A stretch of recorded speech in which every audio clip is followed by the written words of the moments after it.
After 2 weeks in a row of cancellations due to rain, the Norway Speedway is back in action to end its 2020 racing season here on Labor Day weekend.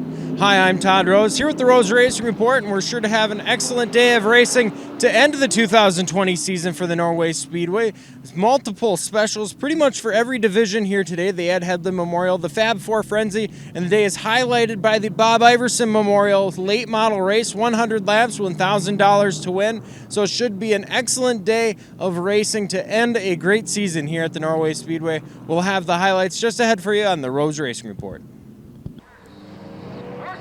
Feature racing got underway with the aptly named Fab Four Frenzy, which lived up to the name within the first lap of the feature, with a spinner right in front of title contenders Zach Gazda and Dean Belmore on the back straightaway. That incident would bring out the yellow flag, and as the field slowed on the front straightaway, more calamity as a number of cars came together in an accordion effect as they slowed for the displayed caution.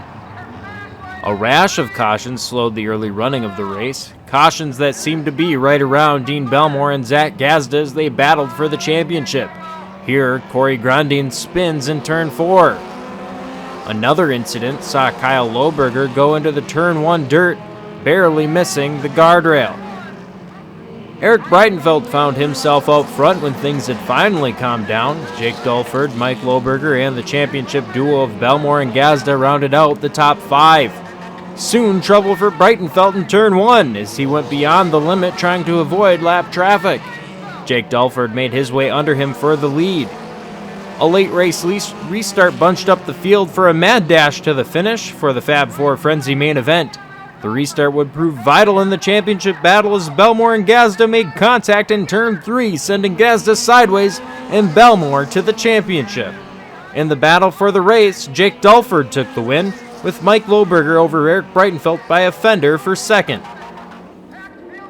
The 100-lap late model Dickinson County Fair Bob Iverson Memorial Race was up next, and like the Fab Four Frenzy, got off to a rocky start as the 6 of Mike Langtang, 3 of Dean Varda, and 18 of Charlie Bell all came together in turn 3.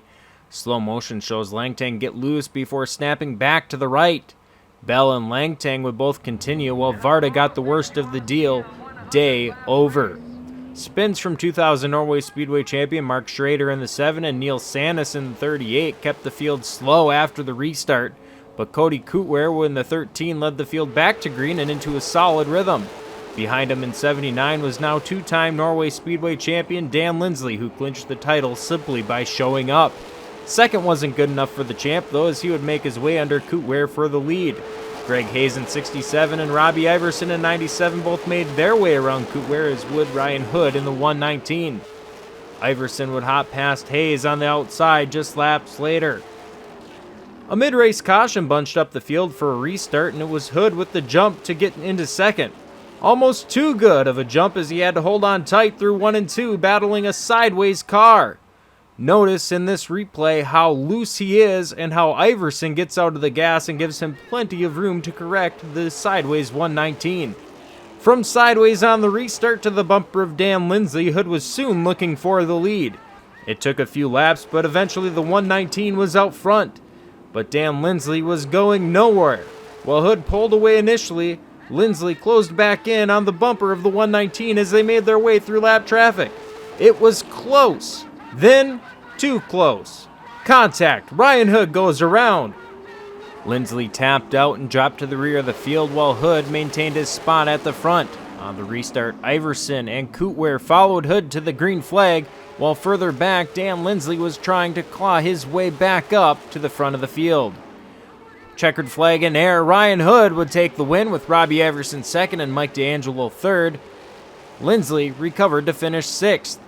The afternoon's theme of wild racing continued into the super stock feature, led to the green by 46 of John Matea Jr. and 32 of Kyle McMahon. The first yellow flew for Andy Gerwig, who spun into the infield after him, and Parker Kane in the 44 butted heads out of turn 4.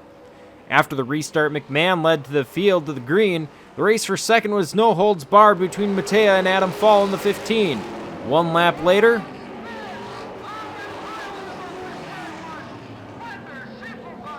and like that, 5 cars involved in a melee. Notice the double zero of Ryan Wender. His spin into the grass away from everyone else likely saved his race. Championship-wise, Wender had already wrapped things up. He was the 2020 champion. The battle for the lead heated up again after the restart, with Kyle McMahon fending off Andy Gerwig, who wasn't afraid of using the bumper. They would run side by side, slamming doors for several laps before again things would reach their breaking point. Another multi-car melee, this time in turn 3, collecting several more cars. Slow motion shows just how much was going on aside from the main contact. Watch on the outside as Ryan Wender makes an incredible save, while Kevin Peterson in the 64 becomes involved, as does the 44 of Parker Kane, the night's Fast Dash winner. On one of the race's mini restarts, Wender timed things perfectly, jumping to the lead on the outside of Kyle McMahon. Despite this final single-file restart with only a handful of laps left, Ryan Wender held on for the win. Andy Cassavant snuck his way into second, while Jeremy Yell made his way into third. For Wender, there was much to celebrate. Not only just a feature win, but the track championship as well. A champagne bath in Victory Lane, followed by burnouts on the front straightaway, capped off a strong 2020 season for Ryan Wender. With smoke still lingering in the air, the Wisconsin Sport Truck feature took the green flag. The early lead was taken by Tanner Fickle on the 27 machine, but soon he would have a challenger in Casey Vanderloop knocking on the door in the number 2. Casey took over this spot, while behind him the 23 of Brent Bargland, 33 of Brad Bargland, and 4 of Cody Vanderloop worked their way through the field, trying to outdo one another to take home the track championship. As those three battled, Andrew Sechrist in the 87 took over up front, making a move to the inside of Casey Vanderloop with Brent Bargland breathing down his neck. It wasn't much longer before Brent Bargland made his move to take over up front. As Brett made his way into lap traffic, Cody Vanderloop made his way around Sechrist for second. Then he went to the point as Brett Bargland got pinched behind a lapped car. Cody Vanderloop took the win, with Brent Bargland winning the title in second and Andrew Sechrist in third. The four-cylinder cup race between Sands and Norway Speedways ran next, with a field comprised of Sands regulars in 2 classes, modified and stock. Despite a squirrely opening lap for Gage Nutt in the 01, the race would run green to checker with no incidents. In the stock class, Abby Yell in 197 and the 21 of Tom Wozleski would battle for the lead. Well, up front in the modifieds, Todd Mackey took that class win, while Wozleski would get the better of Yell for the stock win. The Ed Headland Memorial Stock Car Race was up next, with defending race winner Caitlin Shetler starting third.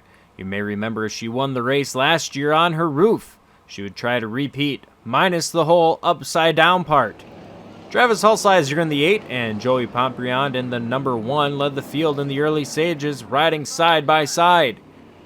In the stock car class, drivers are prohibited from running lap times under 18 seconds. The rule keeps the field packed together as they run as close to the breakout point as they can. 2 and 3 wide is a norm. 3 wide went Trevor Pankratz, as he decided it was go time for him and his 29 machine. He would go 3 wide up the middle to grab the lead, then start to pull away. That, for Pankratz, was a sign of trouble. After gapping the field, he was forced to pull over and drop to the back. He had broken out. The pack rolled on. As time ticks down in the stock car feature races, the speed picks up, with drivers strategizing on when is the best time to push the envelope. With the white flag in the air, gas pedals mashed, Hulsizer and Pompriand were on it for the win. Out of turn 4, Joey Pompriand by a nose over Travis Hulsizer. BJ Shenik rounded out the top trio. The championship was taken home by Preston Weddle. The final race of the day was a 4-pack of Mustangs, a unique division hosted on a regular basis by the Sands Speedway. The 4-pack of Zach Yell in 43, Cole Hagwell in 95, Victoria Hawley in 246, and Nathan Goodwin in 54 put on a dazzling show, with 3 wide racing throughout the midway part of the race. The close action persisted to the end, and in a photo finish, Nathan Goodwin was able to get the better of Victoria Hawley, while Cole Hagwell grabbed third from a slipping and sliding Zach Yell. While I was only able to make it out to Norway Speedway for 1 trip this year, I wanted to say thank you to the track, crew, drivers, and fans for 2 great years of support. I also want to say thank you for allowing me to live out a childhood dream of announcing at the Norway Speedway. It was a day I will never forget, and what a day it was with some of the best racing action I've seen all year. Until next time, this is Todd Rose saying thank you very much, and we'll see you at a track in 2021.